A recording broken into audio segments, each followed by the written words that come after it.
Good day mga kasyoki. Ngayon matagal-tagal tayong hindi nakapag-gawa ng ating mga video tips, no? Sa kadahilanan na tayo ay may bad news at may good news.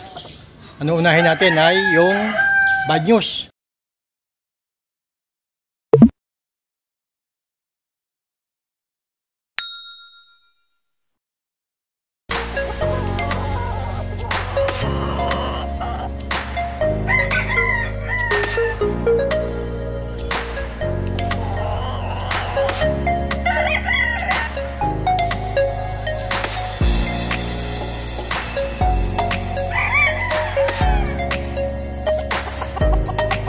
Yung bad news, ako po ay natagalan sa aking pagkapagaling. Ako ay nabutas ng tiyan. Kaya natanggalan ng gallstone, no? At ang good news naman, malapit ng Pasko, tayo mamimigay ng pulit at sa mga maswerte na mananalo ng ating pulit na to, ito yung mamimigay natin yung mga pulit ko na pamaskong handog sa inyo, no? Sa walang sawang nakasubaybay sa ating YouTube channel, no? Ngayon, ang aking video tips na ipapakita sa inyo ay kung paano tayo mag-inject ng manok sa pitso, kung paano tayo magpaligo tuwing linggo. Ang aking papakita sa inyong tips kung paano tayo mag-deworm ng manok, no? Ang pinakamagandang deworm sa manok ay sa umaga. Hindi ko maintindihan kung bakit kailangan tayo mag-deworm sa hapon, no? Kasi napansin ko sa aking base na sa aking sa matagal ko na pagmamanok, hindi dapat tayo mag-deworm sa hapon. Bakit? Unang-una, pagka nag-deworm ka sa hapon, yung manok mo masakit ang tiyan yan. Kumbag sa tao, may hilab-hilab ang kanyang tiyan, no? So hindi makakatulog ang ating mga alagang manok pagka sa hapon tayo mag-deworm ng ating mga alaga. Yan, pagka ganyan yan, pinakain mo sa hapon, sa gabi, hindi basta-basta yan makakatulog. Ang kasi ang bituka nila kumukulo, no? Kumbaga sa tao pahilab-hilab ang kanilang tiyan.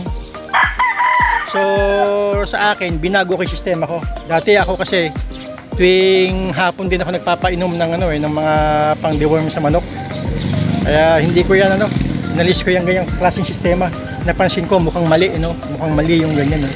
Pero sa iba, kung sa tingin niyo ay maganda yung sa hapon kayo magpa-deworm ng manok, nasa sa inyo yan. Sa akin lang, sinasabi ko lang yung sa tingin kong tama, na mas maganda sa umaga tayo mag-deworm ng manok. Pagdating sa hapon, makapagpapakain tayo at ang manok ay hindi gutom at ang manok ay hindi mapupuyat sa kanyang pagtulog, no? Hindi makakatulog yan.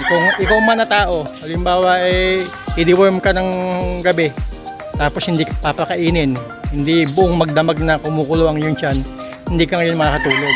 Mapupuyat yung ating mga manok. So sa ganitong sistema ko, mas gusto ko mag-deworm sa umaga, no? Ayan ang aking video tips na pwede kong sabihin sa inyo. At ipapakita ko sa inyo yung tamang pag-i-inject, no? Yung tamang pag-i-inject sa manok, sa pitso ng ating mga manok, no?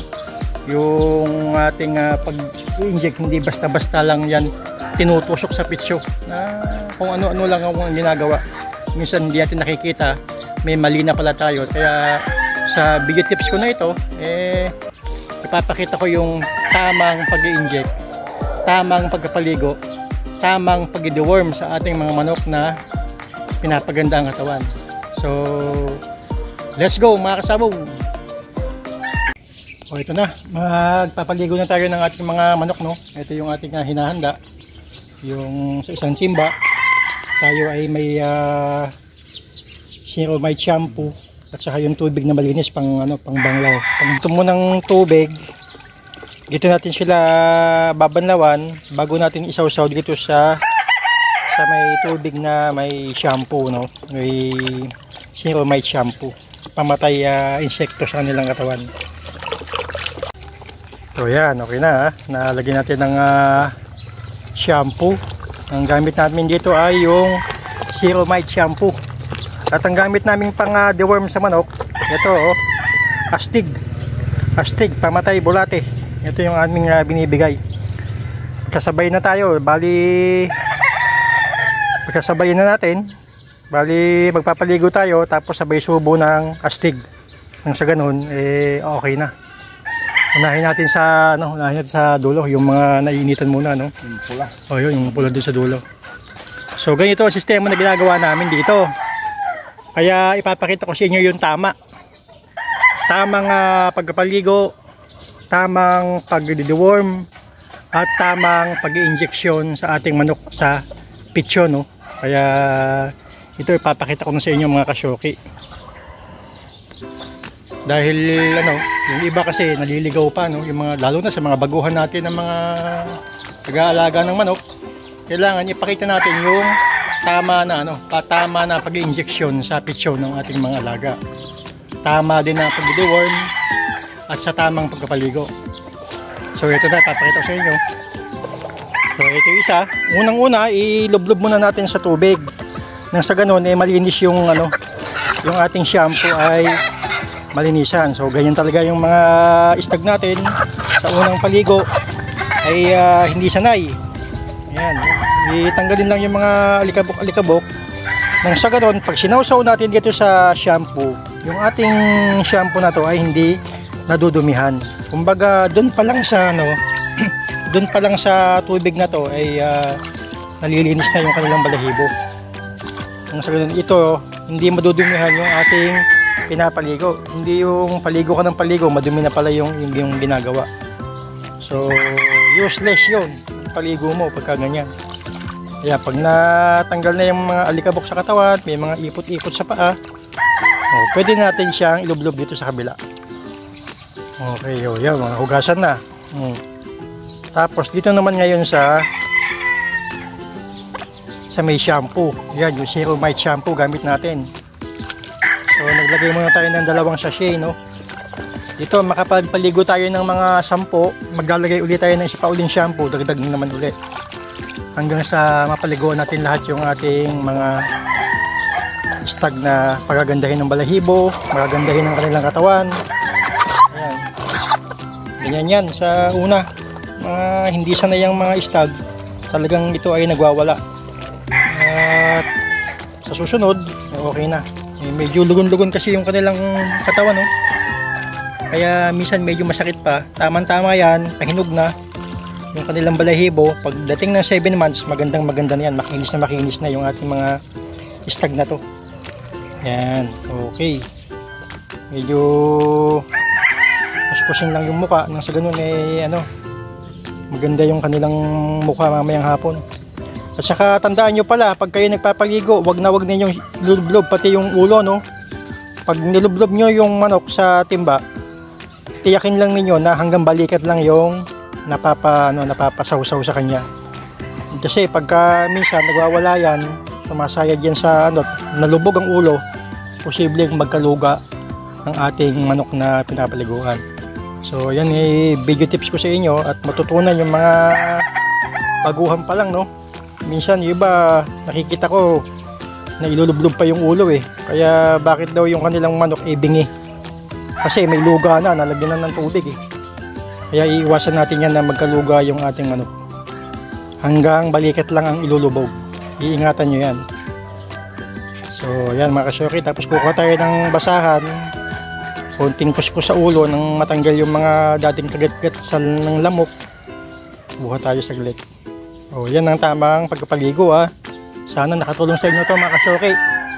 Pagkatapos niyang maligo, magbibigay na tayo ng pang deworm sa kanyang dahil tayo ay linggo, sila ay fasting sa umaga. Fasting yan sa umaga. Nang sa ganun, yung mga anak natin nalilinis din ang kanilang mga bituka. Linggo-linggo nga pala, ang sistema namin dito ay linggo-linggo. Kami ay hindi nagpapakain sa umaga. Yung umaga lang kami hindi nagpapakain tuwing linggo. Nang sa ganun, sa hapon sila kakain. Dahil pagka pinasting mo yan sa gabi, hindi yan makakatulog. Mapupuyat yung ating mga manok na alaga, no? Kaya ang fasting namin dito ay palaging sa umaga. Once a week kami nagpa-fasting. Nang sa ganun, yung kanilang bituka ay palagi na malinis, no? Walang bulate, walang umaagaw sa mga bitamina na binibigay natin sa kanila na pampaganda ng katawan. So ayan, yan ang aking may iiwang na video tip sa inyo. At sana ay nakatulong sa inyong lahat, no? At magandang umaga uli sa inyong lahat, mga kasyoki. Natin na tayo ay nagpaligo at nag-deworm kaninang umaga. Yung mga manok natin pinaliguan ay ating i-injection na ng B12. So ito yung ating B12, yung ating syringe, bagong-bago. Pag pala ginamit ninyo ang ating pang-injection, wag nyo nang uulitin uli na gamitin dahil itong injection na to ay nagkakakalawang na to.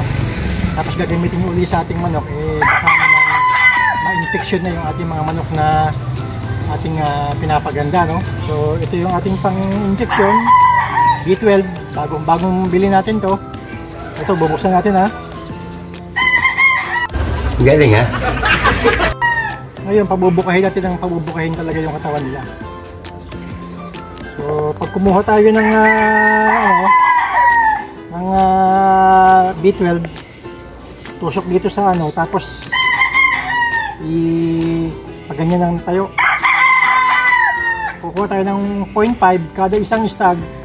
Ito ay 0.5. So ngayon 0.10 kukunin ko nang sa ganun, kada isang manok 0.5 lang, kaya yan, ito 0.10. Nang sa ganun, dalawang manok na injection natin. Dito sa ating pang-injection, kailangan ito walang bula, no? Kaya may kayabangan to. Tingnan nyo, dapat ito walang bula. Pag in-inject natin sa mga stag, walang bula yung ating in-inject na B12. Sa pag-i-inject naman, sa pitcho, yung pagitan ng itong ating leg na to, yung makita nyo yung B-shape sa buto. Sa gitna na to, ang pitcho nya, yung mismo sa may laman, yung B-shape sa tapat dito mismo ng sa tapat ng ating manok. So ito yung B nya, kakapain nyo lang ng gano'n ng kamay ninyo, tapos ito na yung pinakalaman. So doon ninyo i-inject. At pag nag-inject tayo, wag pa ganito, wag sa kung saan kailangan pa-slant, papunta sa kanyang paa, no? Bakit papunta sa paa? Dahil na iniiwasan natin na baka mamaya matusok natin yung kanilang buto, no? Magka-diferensya yung ating mga stag na imbis na umaayos sila ay magkakasakit pa. Kaya ang pag-inject, kailangan pa ganito, papunta sa paa ng ating mga stag. So ito yung B-shape ng buto. Hanapin mo lang yung katapat niya sa may laman, inject natin yan, dahan-dahan, tapos inject natin yung 0.5. Okay, 0.5 ml kada isang stag ang ating i-inject sa mga pabubukahin ng mga manok na pinapabukang stag. So ganun lang mga kasyoki. Huwag pag nag-inject kayo, huwag yung kung saan tinutusok. Kailangan kung nasaan yung binik ng ating mga manok, sa katapat ng kanyang binik, andun yung laman, doon natin utusok. Papunta down to sa paa. Huwag yung kung saan natin tinutusok, no? Kasi baka mamaya matusok natin yung kanilang buto, mamaga yung mga buto ng mga manok natin na inimbukan. So kailangan tayo ay maingat sa ganyan, no? So ito, pinakita ko sa inyo kaninang umaga yung aking pagpapaligo, pagpapa-deworm, ngayon injection. Kung sa ganoon, gumanda na yung ating mga manok na stag na papagandahin. So salamat mga kasyoki, sana may natutunan kayo sa aking ginawa. Okay, naipakita ko sa inyo yung aking ginagawa kung paano ka mag-injection sa ating mga manok na stag, no? So ang pag-injection, kailangan yung mismong ito sa binik ng ating mga manok, ito yung ating kapain mo yung ating binik dito, sa tapat nito o sa tapat dito andun yung pinaka-muscle ng mga manok. So doon niyo i-inject.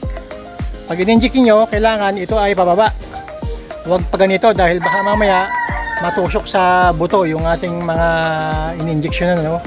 Kaya nang maiwasan yan, lahat ng pa-inject ay pababa, papunta sa kanyang hita. Yun ang tamang pag-i-inject sa mga manok na ini-injectionan.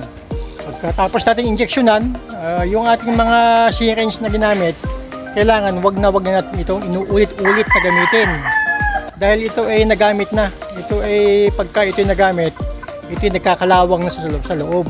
May kalawang yan. Tapos gagamitin mo uli. So yung manok natin ay baka mamaya maapektuhan pa. Magka problema pa yung ating mga ini-injectionan na mga manok, no? So iingatan natin yan.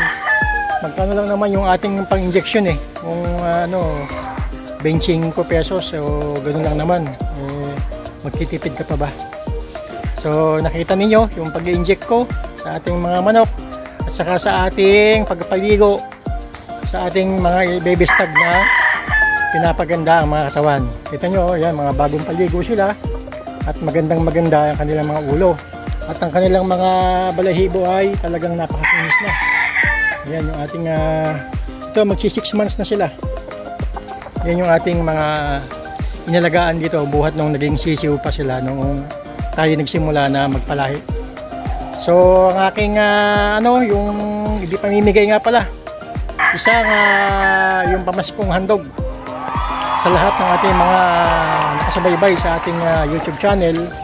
Tayo ay mamimigay ng mga pauli na pwede nyo ninyong gamitin sa inyong pagsisimula, no? Ito ay titiyakin ko sa inyo yung ating mga pulit, ito ay magaganda. So pag binigay ko sa inyo, kung sino yung mapalad na mapipili natin na nakasubaybay sa ating channel, siya ay makapag-uuwi ng napakagandang 2 pulit. No? 2 pulit yung pamimigay ko sa kanya.